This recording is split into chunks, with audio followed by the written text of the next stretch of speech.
In this video, I'm going to describe how to use an RBM to model real-valued data.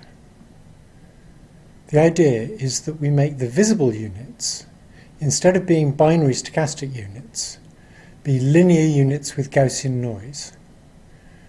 When we do this, we get problems with learning. And it turns out a good solution to those problems is to then make the hidden units be rectified linear units. With linear Gaussian units for the visibles and rectified linear units for the hiddens, it's quite easy to learn a restricted Boltzmann machine that makes a good model of real-valued data. We first used restricted Boltzmann machines with images of handwritten digits. For those images, intermediate intensities caused by a pixel being only partially inked can be modelled quite well by probabilities, that is, numbers between 1 and 0 that are actually the probability of a logistic unit being on. So we treat partially inked pixels as having a probability of being inked. This is incorrect, but it works quite well. However, it won't work for real images. In a real image, the intensity of a pixel is almost always, almost exactly, the average of its neighbours. So it's got a very high probability of being very close to that average, and a very small probability of being a little further away. And you can't achieve that with a logistic unit. Mean field logistic units are unable to represent things like the intensity is 0.69, but very unlikely to be 0.71 or 0.67. So we need some other kind of unit. The obvious thing to use is a linear unit with Gaussian noise. So we model pixels as Gaussian variables. We can still use alternating Gibbs sampling to run the Markov chain required for contrastive divergence learning, but we need to use a much smaller learning rate, otherwise it will tend to blow up. The equation looks like this. The first term on the right-hand side is a kind of parabolic containment function that stops things blowing up. So the term in that sum contributed by the ith visible unit is parabolic in shape. It looks like this. It's a parabola with its minimum at the bias of the ith unit, and as the ith unit departs from that value, we add energy quadratically. So that tries to keep the ith visible unit close to bi. The interactive term between the visible and the hidden units looks like this. And if you differentiate that with respect to vi, you can see that you get a constant. It's the sum over all j of hj wij divided by sigma I. So that term, with its constant gradient, looks like this. And when you add together that top-down contribution to the energy, that's linear, and the parabolic containment function, you'll get a parabolic function, but with the mean shifted away from bi, and how much it's shifted depends on the slope of that blue line.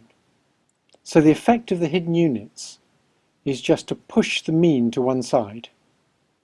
It's easy to write down an energy function like this, and it's easy to take derivatives of it, but when we try learning with it, we often get problems. There were a lot of reports in the literature that people could not get these Gaussian binary RBMs to work. And it is indeed extremely hard to learn tight variances for the visible units. It took us a long time to figure out why it's so hard to learn those visible variances. This picture helps. If you consider the effect that visible unit I has on hidden unit j, when visible unit I has a small standard deviation sigma I, that has the effect of exaggerating the bottom-up weights. That's because we need to measure the activity of I in units of its standard deviation. So when the standard deviation is small, we need to multiply the weight by a lot. If you look at the top-down effect of j on I, that's multiplied by sigma I. So when the standard deviation of a visible unit I is very small, the bottom-up effects get exaggerated, and the top-down effects get attenuated. The result is that we have a conflict where either we have bottom-up effects that are much too big or top-down effects that are much too small. And the result is that the hidden units tend to saturate and be firmly on or off all the time. And this will mess up learning. So the solution is to have many more hidden units than visible units. That allows small weights between the visible and hidden units to have big top-down effects because there's so many hidden units. But of course, we really need the number of hidden units to change as that standard deviation sigma I gets smaller. And on the next slide, we'll see how we can achieve that. I'm going to introduce stepped sigmoid units. The idea is we make many copies of each stochastic binary hidden unit. All the copies have the same weights and the same bias that's learned, B, but in addition to that adaptive bias B, they have a fixed offset to the bias. The first unit has an offset of minus 0.5. The second unit has an offset of minus 1.5. The third one has an offset of minus 2.5, and so on. If you have a whole family of sigmoid units like that, with the bias changed by 1 between neighbouring members of the family, the response curve looks like this. If the total input x is very low, none of them are turned on. As x increases, the number that get turned on increases linearly. This means that as the standard deviation on the previous slide gets smaller, the number of copies of each hidden unit that get turned on gets bigger, and we achieve just the effect we wanted, which is we get more top-down effect to drive these visible units that have small standard deviations.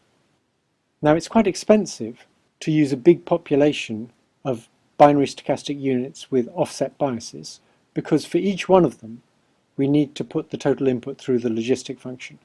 But we can make some fast approximations which work just as well.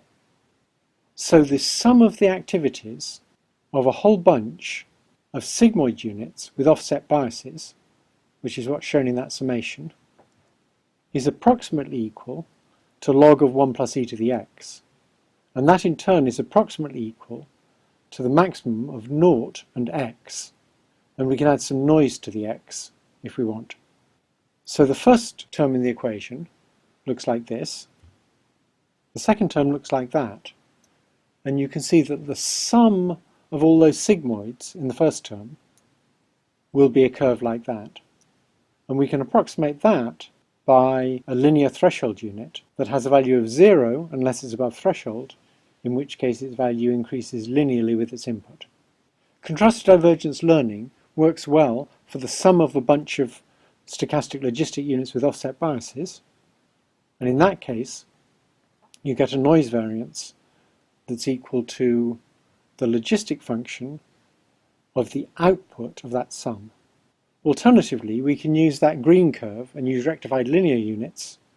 They're much faster to compute because we don't need to go through the logistic many times, and contrastive divergence works just fine with those. One nice property of rectified linear units is that if they have a bias of 0, they exhibit scale equivariance. This is a very nice property to have for images. What scale equivariance means is that if you take an image x and you multiply all the pixel intensities by a scalar, A, then the representation of AX in the rectified linear units will be just A times the representation of X. In other words, when we scale up all the intensities in the image, we scale up the activities of all the hidden units, but all the ratios stay the same. Rectified linear units aren't fully linear, because if you add together two images, the representation you get is not the sum of the representations of each image separately. This property of scale equivariance is quite similar to the property of translational equivariance that convolutional nets have. So if we ignore the pooling for now, in a convolutional net, if we shift an image and look at the representation of a shifted image is just a shifted version of the representation of the unshifted image.